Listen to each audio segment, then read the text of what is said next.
Hello, disciples, and welcome to another episode of Imagine with Me, where I have the opportunity to speak with some of our most creative and innovative leaders across the church. Today, I'm excited to introduce to you the new president of the Disciples of Christ Historical Society, Dr. Joel Brown. Joel, welcome, and thank you so much for making time for this conversation. Hi, Terry. Thanks for having me. Oh, it's my pleasure. I said I wasn't going to do this, but I must name that you are also a graduate of the University of Chicago Divinity School. So people can poke fun at me, but I had the honor of being the dean of students when you were admitted to the PhD program there. So it's a special sense of pride I have that you were in this role, and we're just very excited to have you serving the general church at the Historical Society. So, why don't you just tell the church a little bit about yourself and your own work and scholarship, and just we can get to know you a little bit better. Sure. Yeah. Thank you. And I also always tell people with great pride that you are forever my dean. So thank you. Um, I am the very new president at the Disciples of Christ Historical Society. I am by training a historian of American religious history, um, and my research and scholarship primarily focuses on the histories of race and religion in the United States. And so that's kind of how I come into this position. But I have always been a minister at heart. That's what my original training was for, even though I'm not ordained. Hmm. Um, I I grew up as a preacher's kid in another stream of the Stone Campbell movement in a cappella churches of Christ, and then I was kind of on a vocational path towards parish ministry. Went to college and then to seminary, um, thinking that I would wind up in a church as a pastor. And then I fell in love with somebody who I quickly realized was a much better pastor and preacher than I was. And so my spouse, Erin, I made the decision to support her in her ministry as a parish preacher and a minister. And so it allowed me to kind of pursue some of the other academic questions and interests that I had. And so that led me to Bright Divinity School, where I studied with Newell Williams, studied disciples history there. And also, that's where I landed with a church that shaped me in some special ways, Galileo Church. I was Yeah, lucky enough to be with Katie Hayes yes. on the team that helped to plant that church down in Mansfield, Awesome. Arlington, Texas. Um, and so that ended up sending me up to Chicago, where I worked on my doctorate, studying American religious history. Um, and so when I was finishing my PhD, um, studying race and religion, I kind of imagined that I would be headed into the classroom. This wasn't necessarily the job that I imagined was there for me, but a lot of things kind of came together, and this is in many ways a kind of dream job for me to bring together a lot of the passions that I have. My own sense of vocation as both someone who's a Christian committed to the Stone Campbell movement and to the disciples in particular, and also as a scholar and historian. So I'm really excited to be in this position, and I'm excited to share kind of what we're doing and also what's kind of on the horizon for us. So Exactly. I think it's your own background in that you came from another stream, as it were, and so you have that important perspective on what the Stone Campbell movement is about. You helped to plant a church, even as a layperson, and a church that represents, I think, an imaginative way to do ministry and an authentic way to do ministry at Galileo, and your work on race and religion. And one of the things that I'm sure you'll talk about is, Rick Lowry, as he was retiring, one of the things that he did with the Kirkpatrick Conference was to really kind of recommit the Historical Society to telling all the stories, right? Of all the churches, not just Campbell, not just Stone, but not even the Eurocentric church, but all the stories of the church. So I would agree. I think your background, and sometimes when we get called to things, you look back and you see all the breadcrumbs, right, that led you to that place. And do you mind my sharing? Your wife Erin is now serving a Bethany Memorial Christian Church in Bethany, correct? Absolutely, yes. Yeah. Um, there are lots of reasons to come to Bethany, but I would put that one pretty high on the list, to come visit Bethany Memorial Church, which is a really great. It's a really wonderful community of people, and she's very excited to be there. That's great. That's great. Well, tell us a little bit about your vision for the future of the Historical Society.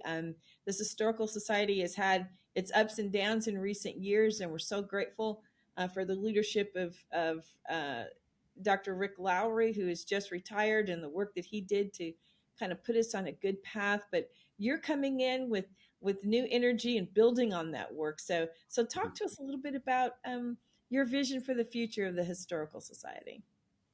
Yeah, I count myself as extremely fortunate, and blessed to be coming into this work at this moment, this particular moment.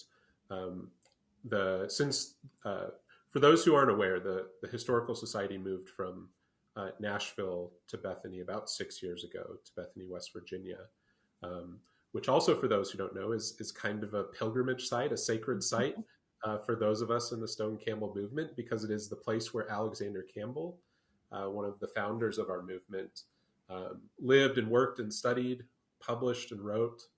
Um, and so it's a special place, and so um, but Rick Lowry, who was president for a little over 5 years, really kind of got us going on some things that I was extraordinarily excited, um, to get to continue to build upon.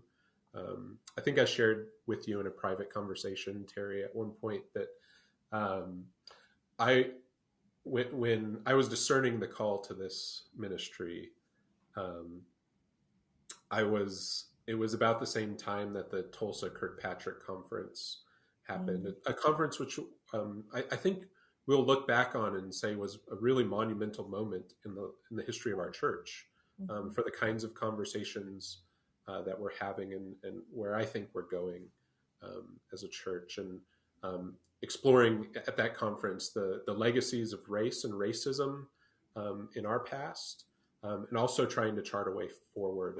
And so that conference was happening at the exact moment that I was trying to discern, whether or not this I was a good fit for this ministry, and vice versa.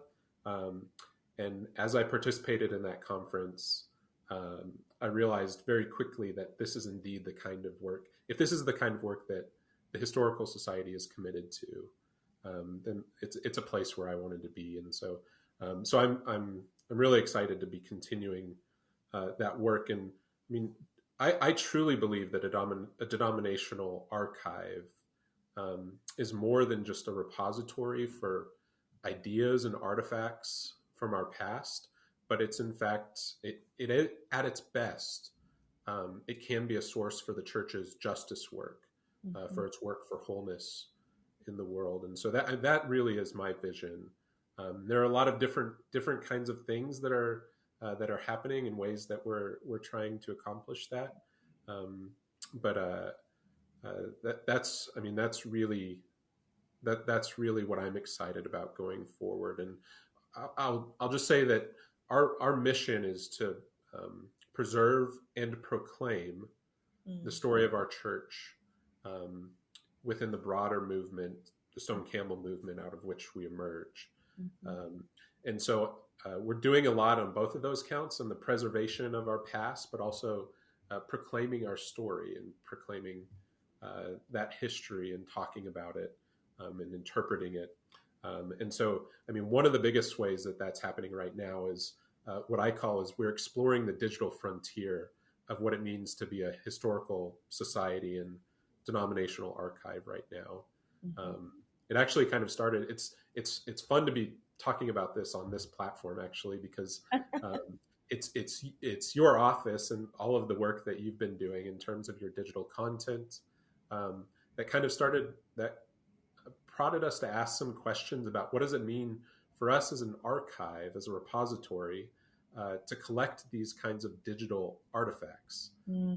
That really is where a lot of what we're doing as a church is happening right now. And so we were very fortunate to get a large, generous gift from Edmund Short that's kind of got us running on some digitization projects and exploring um, what it means. And I think we're really, in many ways, leading the way in trying to figure out what it means for a denominational archive to Hmm. be doing digital work like this. And um, so that's something that we're extraordinarily excited about. We have, I mean, right now you can go and visit our digital commons, our digital archives, and we have over 400 manuscripts that are up there that are easily accessible. That at this point we've selected, in particular, groups and people who have been kind of underrepresented in our histories Hmm. in the past. We are prioritizing those in our digital archives as we work through our archives to get them up there. Because on one hand, it's about we want to increase access to these materials because I mean they can be sources for transformation for our Hmm. Hmm. communities, for our congregants, um, but we also want to help people understand their significance. Like, so you can access it, but we also have to ask the question of what does it mean? How Hmm. will it transform us? And so that's another big project that's out there for us. And so we'll have a couple things like a digital publication that's going to be coming soon. That's going to invite scholars and ministers um, and interested uh, public historians to come and talk about disciples' history now. Hmm. Um, how can exploring our past as a church, how can it help us encounter and deal with some of the most pressing issues of today? And so we're really looking forward to that, and that'll be coming in the new year too. And in terms of proclaiming our story, we've got a number of really great projects that are on the horizon. We have a couple of biographies that are coming out. We have a biography of Preston Taylor, who's helped to found the National Christian Missionary Convention back in 1917, um, an African American leader who started what would become the National Convention, National Convocation. Um, we have a biography of Sarah Lou Bostick that's going to be coming out that Yvonne Gilmore, who's the interim secretary of the National Hmm. Convocation, is working on now. Also, one of my former deans and somebody who's special to me. Um, and then we just finished installing at Light of the World Christian Church the newest installation for the Oscar Haynes exhibit, exploring the history of African American Christianity within the disciples, the Christian Church Disciples of Christ. Hmm. Um, and so that will be opening in the next couple of weeks, and also we'll have a celebration for that in the new year. So um, so Yeah. just a lot of things and Yeah. that are coming and that I'm very excited about. That's really exciting. The Oscar Haynes exhibit. I knew Oscar, and you talk about the churchman of all churchmen, Yeah, extraordinary lay leader, and his widow, the Reverend Joanne Bell Haynes, is the regional minister in the Central Rocky Mountain region. And Light of the World, as most people know, is my home church. So I'm excited about all of that and the work that's being done on Preston Taylor and Sarah Lou Bostick. Just another example of all the stories, right, being told and right.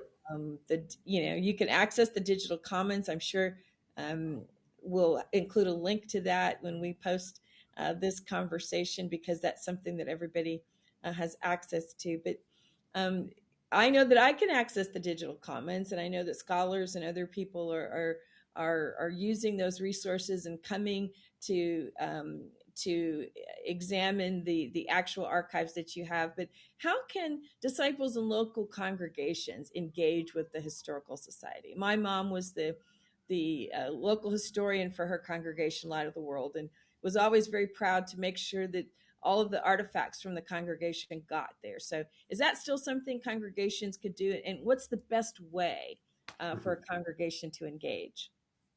Yes, please. We need more people like your mother who are willing to share those histories with us. And I mean, that really is the best. Like in terms of congregations working with us is we want your histories. Um, Both it's part of our work of preserving the story of our church, um, but it's also congregational history, and the work of congregational history is, in my view, not only it not only produces something, but it's a discipline, it's a vocation, it's a ministerial practice, Mm, thinking historically in churches. mm, And so I am very interested. We are very interested at the Historical Society in working with congregations to learn how to do congregational history, to think of historical thinking as as a mm. pastoral, as a practice of your church. Um, and so we will, if you're going to be at General Assembly this year, we're going to have a workshop on congregational history, because the narratives that we tell not only help us understand where we've been, but they are a way of understanding, of placing ourselves in the world and understanding the future that awaits us, the path which we're going on. And so we want to help people tell those narratives. And I am very excited about the Church Narrative Project, because I think it's an important part.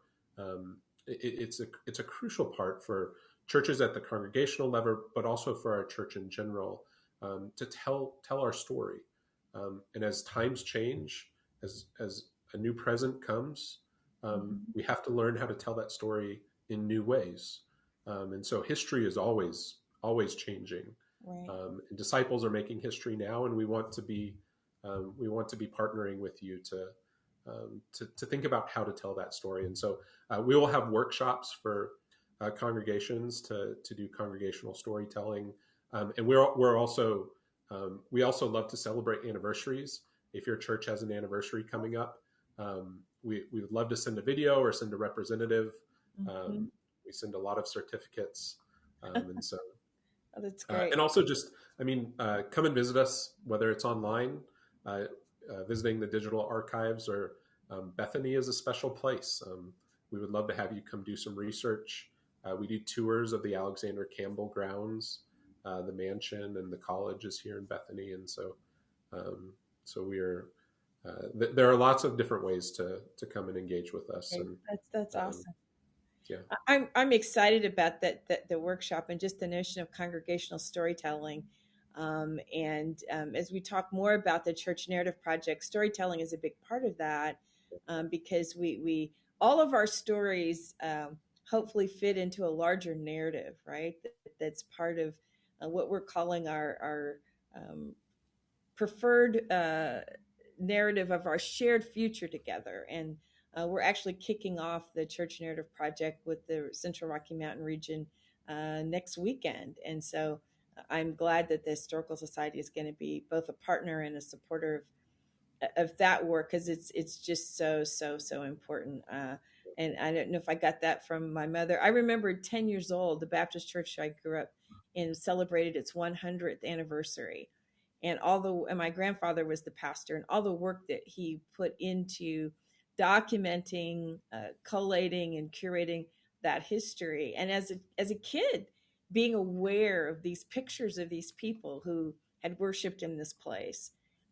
So everywhere I go, and I'm invited to preach at a church anniversary.